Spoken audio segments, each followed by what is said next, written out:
Série Jesus no livro de Mateus. O tema da nossa reflexão de hoje é a motivação certa. Mateus 6, de 1 a 34, fala na vida dos cidadãos do reino. Jesus não poderia esquecer as motivações e não as esqueceu. Por quê? Porque a motivação é como a seiva que alimenta a árvore da ação. Determina a qualidade da árvore. As boas obras sempre parecem boas, e de fato o são. Se alguém der uma roupa a um pobre, a motivação egoísta ou altruísta que tiver, não modifica a roupa, nem troca o benefício que o pobre recebe.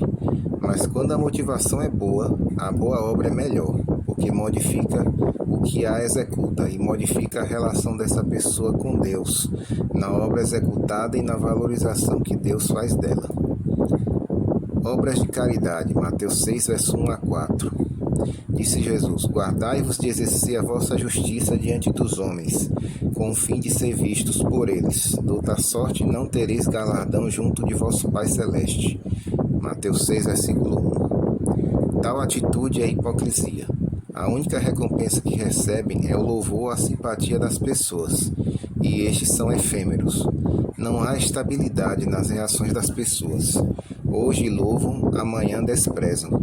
Para que serve tal aprovação? As ações que, em sua motivação e em sua execução, estão reduzidas à esfera humana, são humanistas e carecem de permanência.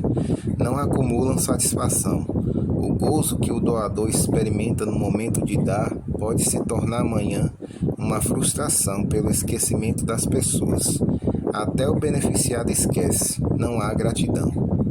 Mas quando a ação bondosa que atende a um necessitado é feita secretamente, com a motivação correta, em associação com Deus, permanece guardada na memória.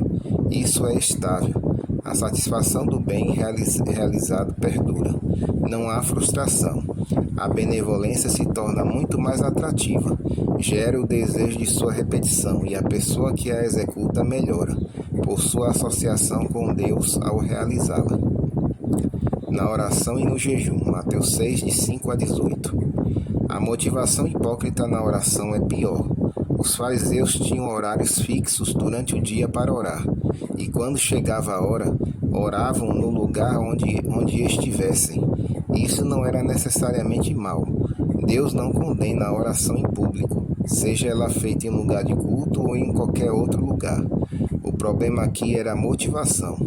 Como os fariseus gostavam de que as pessoas os vissem orando, para que os considerassem piedosos, planejavam para que o momento de orar os encontrasse na rua ou nas praças. E até nas sinagogas oravam em forma chamativa, ostentosa, para que todos os vissem. Quando orarem, não sejam como os hipócritas, disse Jesus. Orem em segredo, e o Pai de vocês que vê em segredo os recompensará. A que recompensa se refere? A resposta que corresponde à oração. Deus não responde à oração hipócrita. É um silêncio para Deus e até pode ser uma ofensa. Diferentemente, a oração verdadeira, sem hipocrisia, é uma conversa com Ele, e Ele responde. Outra coisa, disse-lhe Jesus, ao orar, não falem só por falar, nem multipliquem as palavras desnecessariamente. Os gentios fazem isso. Eles imaginam que a efetividade da oração está nas muitas palavras. Não é assim. Deus sabe tudo o que vocês necessitam. Não faz falta deixar de informá-lo de cada detalhe. O importante é a comunhão com Ele. Por isso, quando orarem, lhe digam: Pai nosso que está nos céus. Pai nosso que está nos céus, és meu Pai, e por isso o que eu mais desejo é santificar o teu nome, fazer a tua vontade e que o teu reino venha. Tenho algumas necessidades, por favor, peço-te que as atendas. Preciso do alimento diário, necessito que perdoes as dívidas que tenho para contigo.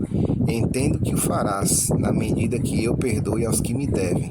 E o que mais preciso é que me ajudes a não cair em tentação e que me livres do maligno. Perdoar os outros é fundamental. Se vocês não perdoarem, Deus não pode perdoá-los. O perdão está vinculado com a reconciliação e, por isso, com a justificação pela fé. Justificação pela fé é reconciliação. Romanos 5, versos 11 e 12.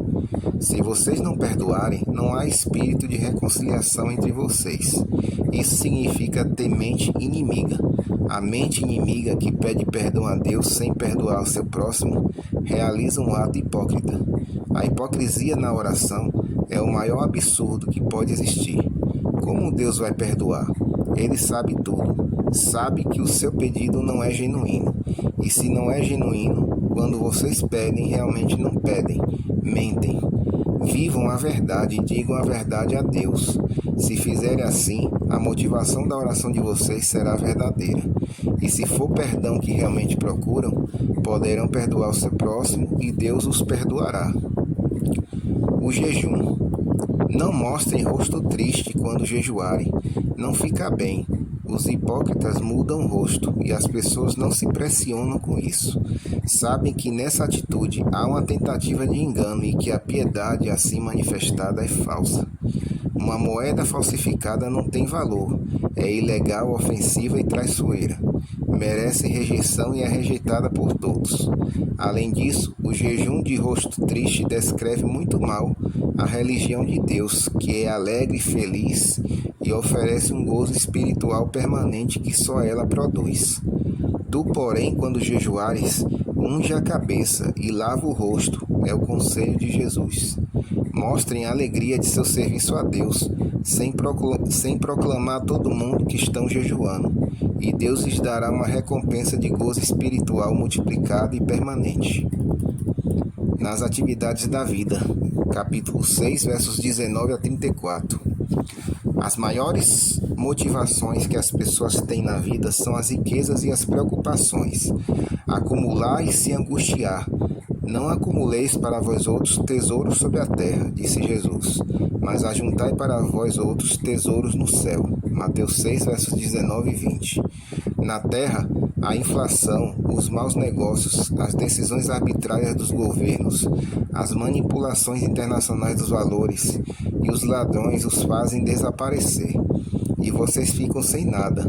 Por outro lado, no céu, nada disso acontece. O que depositam ali permanecerá para sempre. Mas como fazer o depósito?